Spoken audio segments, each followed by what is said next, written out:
এই পর্যন্ত যতগুলো ভিডিওতে মাছ পরিষ্কার করা দেখছিলাম তার থেকে আমার মনে হয় যে এই প্রসেসিংটাই বেস্ট, কারণ একদম মাছের টেস্ট নষ্ট হয় না, মাছ একদম ঠিকঠাক থাকে।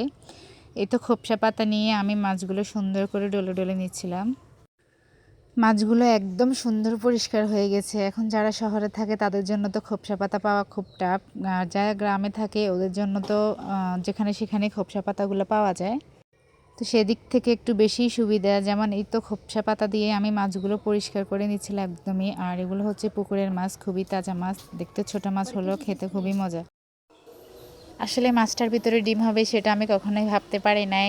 মাশাল্লাহ খুব সুন্দর ডিম হয়েছে। আসলে নিজেদের পুকুরে মাছ ছোট হলেও খেতে ভীষণ মজা, তার কারণ হচ্ছে এখানে বাহিরের কোনো বাড়তি খাবার দেওয়া হয় না, ওরা ন্যাচারাল খাবার খেয়ে বড় হয়।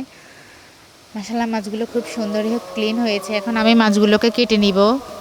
তারপর হচ্ছে আমি এখানে একটা লেবু দিয়ে দিব। মাছের মধ্যে লেবু দিলে মাছ হয় কি আষ্টে গন্ধ থাকে না, মাছ খুবই সুন্দর ক্লিন হয়, একদম ডিপ ক্লিন হয়ে যায়। এই তো আমি লেবুগুলো এখন একে একে চিপে নিব মাছের গায়ে, আর হচ্ছে রক্ত বের হবে না, আর মাছগুলো খুবই সুন্দর থাকে। মাশাল্লাহ মাছগুলো দেখতে এত সুন্দর ডিপ ক্লিন হয়েছে। এমনিতেই যে কোনো মানুষের মাছগুলো খেতে খুবই ইচ্ছে করবে, তার কারণ হচ্ছে তাজা মাছ তাজা সবজি, এমনিতেই খেতে খুবই ভীষণ মজা। আজকে মাছটা আমার খুবই সুন্দর হয়েছে, একদম ডিপ ক্লিন।